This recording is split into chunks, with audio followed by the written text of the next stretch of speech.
to. Gobsmack can put up Matthew. Wait a minute, somebody just put it up. I wonder if that wasn't Gobsmack. Let me go find out. In which case, he's way ahead of me, which is routine. Nope, Agent 66 did that. So Gobsmack can do 1 Timothy 2:8, and Jack Mack or whoever's faster can do Zechariah 1:3. So David, over to you. We got about 4 minutes. Turn that mic on. Right. Yeah, would you like to, Yes. or do you want me to, No, I'll do it. explain why Obama is connected to the leveraged lease community in 1984? Yes, because he worked for British Invisibles, and he spent 1981 over in Quetta, Pakistan, with his mother and Osama bin Laden, who is then going by the CIA cover identity Tim Osman. Very good. And he was at the Lahore Hilton Hotel, right? Yeah, and did I ever tell you that a friend of mine picked up Ramsey Youssef at the Lahore Hilton Hotel? No, you didn't. Okay, I'll tell you some other time. We got to keep these people begging for more. Okay, so what we've got the ingredients in the 80s are your sister launches the Department of Justice Asset Forfeiture Fund in 1984, together with the National Center for Missing and Exploited Children. You've got Barack Obama, then Barry Spataro, in 1981 or thereabouts, staying with his bizarre fetishist mother in the Lahore Hilton, apparently developing this technique under British supervision of using pedophile entrapment in 4-star hotels to capture a high-value target and then blackmail them.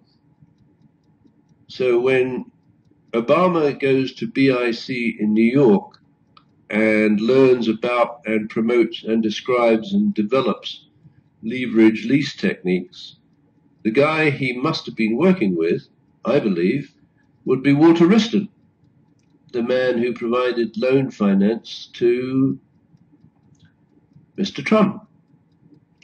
So you've got this fascinating situation where the sharks, that is the pedophile loan sharks, including Barack Hussein Obama and Walter Wriston with CAI, are providing leverage lease finance to Trump so that he can develop his businesses in the areas of airlines, Trump shuttling, 1988 to 1991.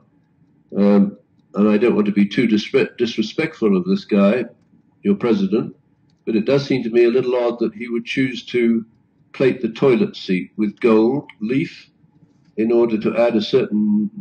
is bling an acceptable word in the United States, Phil?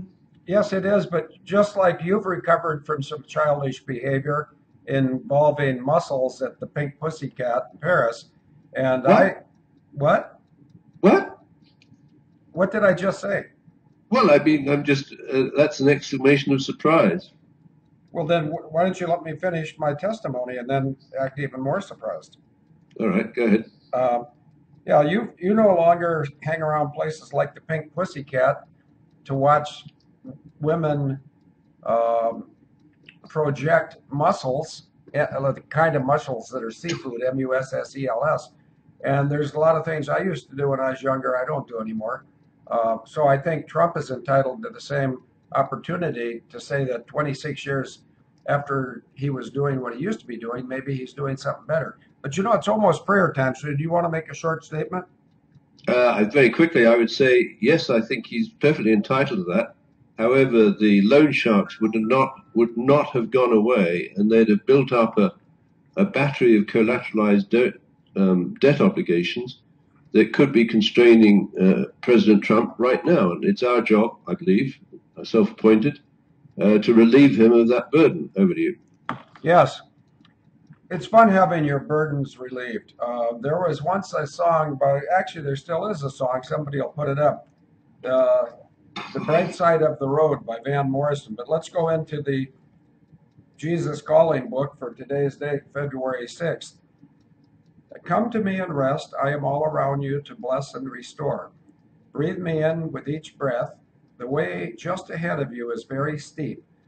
Slow down and cling tightly to my hand. I am teaching you a difficult lesson, learned only by hardship. Boy, does that hit home at this time in my life. But let me continue. Lift up empty hands of faith to receive my precious presence.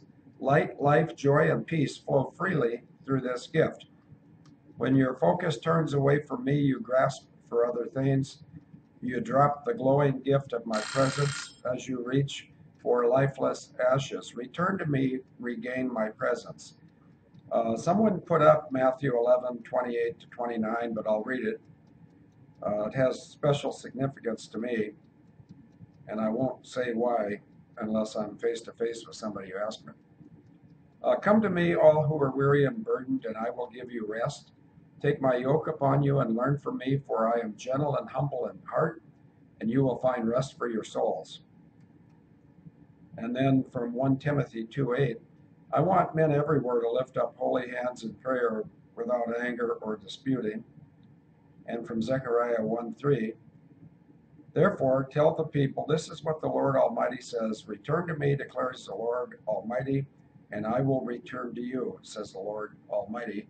And in place of 90 seconds of silence, I will just say that everything David and I have done since 6 p.m. on Wednesday, the 6th of December of 2006, is try to help global commoners be relieved of the burden of oppression, because we know how innocent they are of deserving it. We know exactly who's putting it on them. David, over to you. Okay, this microphone thing. I'm just trying to get the right button filled, but I'm back in. Well, good. So, yeah, I've just put up a little excerpt from, I think it's Wikipedia, about BIC on the subject of Barry Soetoro, or Barack Hussein Obama. So in 1984, he apparently was writing on leverage, lease, and currency swaps. And these developed into some of the financial instruments that were used to collapse the American mortgage industry in 2008.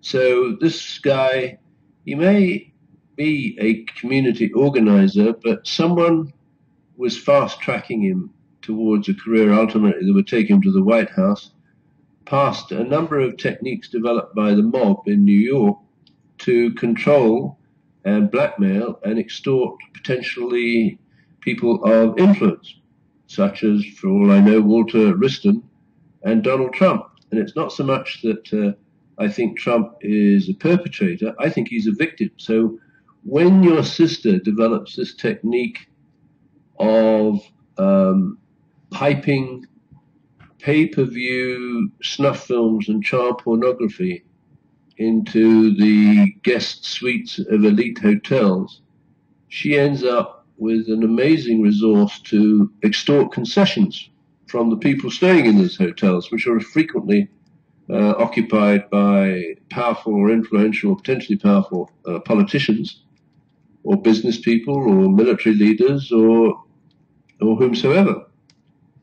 So she ends up with the various lawyers that control intellectual property, such as the snuff film archive, which I have reason to believe includes Michelle Obama, and other kinds of property, including patented devices, such as the patented devices that were used to take the planes into the buildings or into the drop zone over the Atlantic on 911. And there, of course, you need a patent lawyer like Hillary Clinton. Now, do we know that Hillary Clinton was associated with the technology of 911? Well, what do you think, Phil? Give me a laconic question. If it was not, do I think Hillary Clinton was associated with the technologies of 9/11? No, we know that she was, but what was the particular technology she was closely associated with? Well, it started with a patent for BEI Corporation of Little Rock that was protected by Rose Law, and the patent was for QRS-11, which is a triaxial solid-state gyroscope that is necessary in supersonic capable flying vehicles, of which a Boeing 757 is not. You can get it supersonic, but you can't fly it supersonic. you'll lose control of it. But I've actually experienced that long, long time ago in another airliner because some doorknob captain was trying to dazzle me with how fast he could make a DC-9-80 go, or was it DC-9-50? I think it was a DC-9-50. Anyway, he was showing me how fast it would go descending into Kansas City, and he lost control of the vertical axis and the nose started dropping. David, if you're already going really fast and the nose drops, what happens then? You crash into the ground. No, you go faster. Oh, yes, to recover control, right? No. Oh, yes. Okay, all right, understood. See, you listen, but you don't hear anything. But anyway, what was your question? Your question was the technologies from the QRS-11 that she ripped off from BEI Corporation of Little Rock.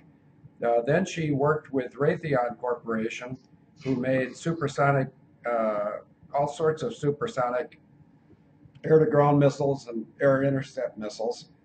And then she worked with BUAP, which is the world's biggest MF misnomer, because, watch this, David, in the chat room, I'm going to ask for the first three people that can tell me which corporation builds the Boeing uninterruptible autopilot, I will give them a verbal mackerel.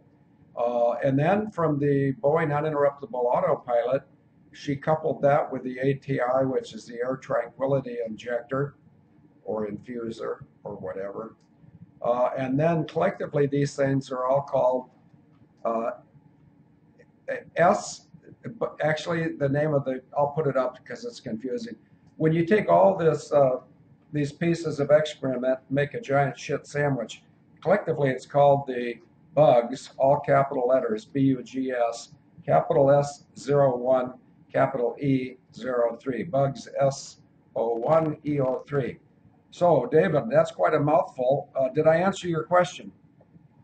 Yeah, you did, Field, and I think what's nice there is we have Hillary Clinton, who's responsible for building the patent pool of weaponized devices for the 9/11 attack, and we have Michelle Obama, who's an intellectual property lawyer with Sidley Austin that employed Bernardine Dawn, the three-finger Dawn salute, as a coach or a mentor for little Barry from the period, I think, 1989, I think, to 1991. And then, of course, through Valerie Jarrett, she continued to control little Barry, even all the way through to the Oval Office. Okay, so you've got two. Wait, hang on. You got two little Barrys, but I said that I would reward people with a verbal mackerel for anybody who says, which corporation builds Boeing uninterruptible autopilots? Before I throw them a mackerel, David, do you know who builds them?